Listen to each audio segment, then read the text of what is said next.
नमस्कार। आज हम एक बहुत ही दिलचस्प सफर पर बात करेंगे। धीरूभाई अंबानी के शुरुआती दिनों की कहानी।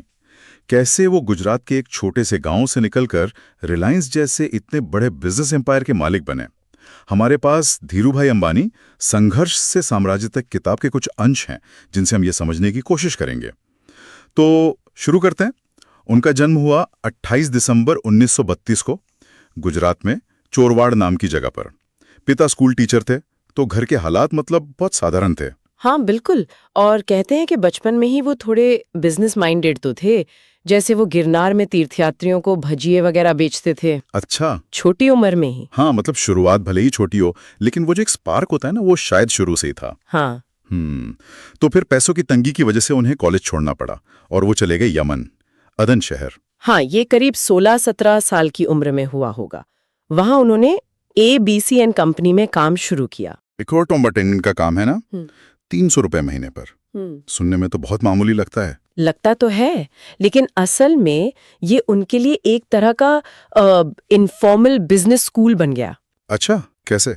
देखिए, वहां उन्होंने सिर्फ पेट्रोल नहीं बेचा, उन्होंने शिपिंग, अकाउंटिंग, ट्रेडिंग, ये सब चीजें सीखी। और अदन उस वक्त एक बहुत बिजी पोर्ट था।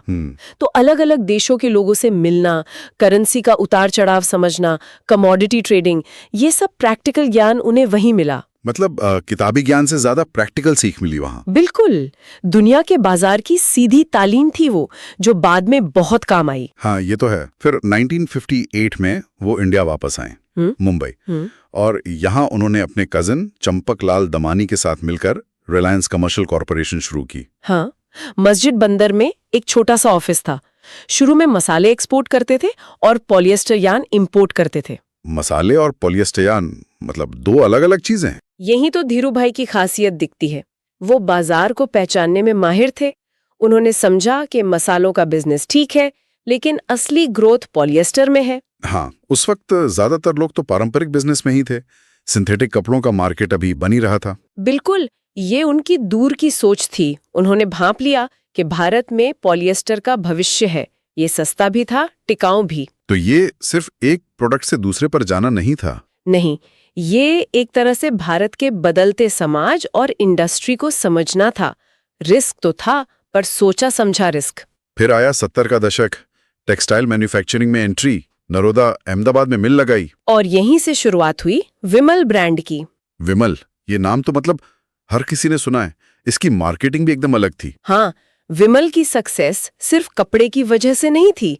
ब्रांडिंग, बड़े बड़े होर्डिंग्स, शोरूम कल्चर, ये सब नया था उस वक्त। सही बात है, लेकिन असली गेम चेंजर तो शायद 1977 में आया। हाँ बिल्कुल, जब रिलायंस इंडस्ट्रीज पब्लिक लिमिटेड बनी और IPO लेकर आई। ये बहुत बड़ी बात थी। आम लोगों को पहली बार किसी प्राइवेट कंपनी के शेयर खरीदने का मौका मिल रहा था। हाँ, और ये बहुत मुश्किल भी था। मुश्किल क्यों? क्योंकि उस जमाने में लोग शेयर बाजार में पैसा लगाने से डरते थे। उसे सट्टा बाजार मानते थे। अच्छा। हाँ, ज्यादातर लोग तो सोना, जमीन या फिर पोस्ट ऑफिस बैंक में ही पैसा रखते थे। बिल्कुल। तो धीरूभाई ने यहाँ अपनी लीडरशिप दिखाई। उन्होंने छोटी छोटी जगहों पर जाकर निवेशकों की मीटिंग्स की, उन्हें सीधे समझाया, भरोसा दिलाया। उन्होंने सिर्फ शेयर नहीं बेचे, उन्होंने एक सपना बेचा, रिलायंस की ग्रोथ में हिस्सेदारी का सपना। एकदम सही। ये सिर्फ पैसा जुटाना नहीं था, ये भारत में एक तरह से इक्विटी कल्चर की शुरुआत थी। इक्विटी कल्चर मतलब ये कि आम आदमी भी, छोटा निवेशक भी देश की बड़ी कंपनियों की तरक्की का हिस्सा बन सकता है। उसकी बचत देश के विकास में लग सकती है। वाह, ये तो सोच बदलने वाली बात थी। हाँ, इसने रिलायंस को तो पैसा दिया ही, लाखों भारतीयों को शेयर मार्केट से भी जोड़ा। तो अगर हम पीछे मुड़कर देखें, चोरवाड़ से यमन, यमन से मुंबई, मसालों से टेक्सटाइल और फिर IPO, धीरूभाई की कहानी वाकई संघर्ष, हिम्मत और सही मौके पहचानने की कहानी है। बिल्कुल। जो आज हम इतना बड़ा रिलायंस समूह देखते हैं, उसकी नींव इन्हीं शुरुआती सालों के संघर्ष, मेहनत और उनकी विजन में रखी गई थी। उनकी जोखिम लेने की हिम्मत, लोगों से जुड़ने की कला कमाल की थी। सही कहा। और उनकी कहानी हमें एक सवाल पर सोचने को मजबूर करती है। क्या? सोचिए, अगर उस दौर में धीरूभाई जैसे लोग आम आदमी को कंपनियों की ग्रोथ में इस तरह भागीदार बनने का रास्ता नहीं दिखाते, तो क्या आज हमारा शेयर बाजार, हमारा कॉर्पोरेट वर्ल्ड वैसा होता जैसा आज है? ये सोचने वाली बात